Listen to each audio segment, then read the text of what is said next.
देश में लगातार बढ़ती महंगाई ने आम जनता को हर तरफ से त्रस्त करके रख दिया है। मगर इस महंगाई के बढ़ने की मूल वजह क्या है, इसे लेकर सभी वर्गों के अपने अपने अभिमत है। लेकिन महंगाई बढ़ने की असल वजह पर अब तक कोई तथ्यात्मक विवरण देखने को नहीं मिला है, लेकिन अब जल्द ही इसका खुलासा हो जाएगा। आखिर कैसे होगा यह संभव, देखिए इस रिपोर्ट में।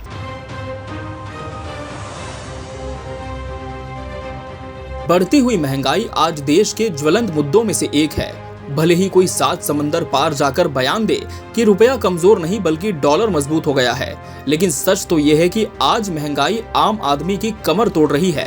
प्रति व्यक्ति आय नहीं बढ़ रही, मगर महंगाई जरूर बढ़ रही है, वो भी बेतहाशा।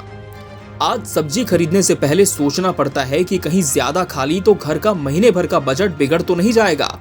हर ख्वाहिश सोच समझकर अमल में लानी पड़ती है कि कुछ खरीद लिया तो इसका खामियाजा अगले महीने तो नहीं भुगतना पड़ जाएगा।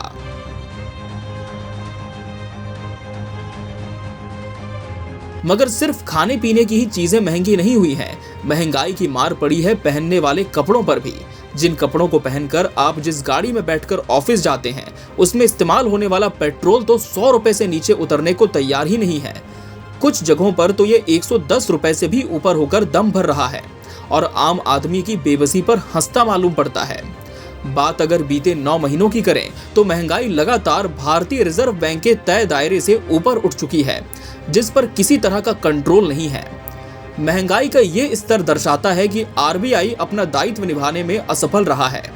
अब ऐसे में आरबीआई ही इसके लिए मोर्चा संभालने की तैयारी में है। ना, महंगाई कम करने के लिए नहीं, बल्कि इसके वास्तविक कारणों पर एक रिपोर्ट तैयार करने के लिए। दरअसल देश की मौद्रिक नीति को तय करने के लिए साल 2016 में एमपीसी का गठन किया गया था। इसके बाद से ही एमपीसी ही रेपो रेट सहित देश की प्रमुख पॉलिसी रेट के बारे में फैसला लेने वाली सर्वोच्च इकाई बनी हुई है। इसके फ्रेमवर्क के तहत सरकार ने आरबीआई को यह जिम्मेदारी सौंपी थी कि महंगाई की दर यानी 2% घट बढ़ के साथ बनी रहे। अब भारतीय रिजर्व बैंक बढ़ी हुई और बढ़ती हुई महंगाई को लेकर केंद्र सरकार को एक रिपोर्ट तैयार करके सौंपेगा, जिसमें यह बताया जाएगा कि आखिर क्यों वो महंगाई दर को तय दायरे के अंदर नहीं ला पाया। दरअसल आरबीआई अधिनियम की धारा 45ZN में प्रावधान है कि लगातार 3 तिमाहियों यानी लगातार 9 महीनों तक महंगाई के तय स्तर से ऊपर रहने पर केंद्रीय बैंक को अपनी नाकामी के बारे में सरकार को एक समीक्षा रिपोर्ट सौंपनी होगी।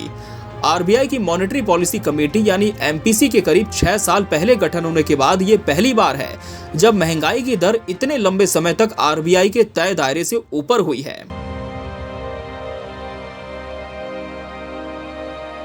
इस रिपोर्ट में आरबीआई को यह बताना होगा कि महंगाई को काबू में रख पाने में उसकी नाकामी की प्रमुख वजह क्या रही।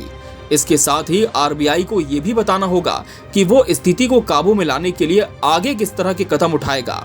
इन नियमों और महंगाई के मौजूदा स्तर को देखते हुए आरबीआई ने 3 नवंबर को एमपीसी की विशेष बैठक बुलाई है, जिसमें सरकार को सौंपी जाने वाली रिपोर्ट को तैयार किया जाएगा।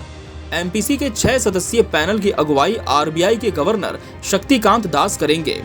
बहरहाल अब देखना होगा कि क्या इस रिपोर्ट के बाद जब महंगाई के असल कारणों का विवरण आरबीआई करता है, तब केंद्र सरकार आम आदमी के लिए बढ़ती महंगाई से निजात पाने के लिए कोई कदम उठाने में सफल हो पाती है, या फिर ये रिपोर्ट सिर्फ एक दस्तावेज बनकर रह जाएगी जिसका वास्तविक सरोकार किसी से नहीं होगा।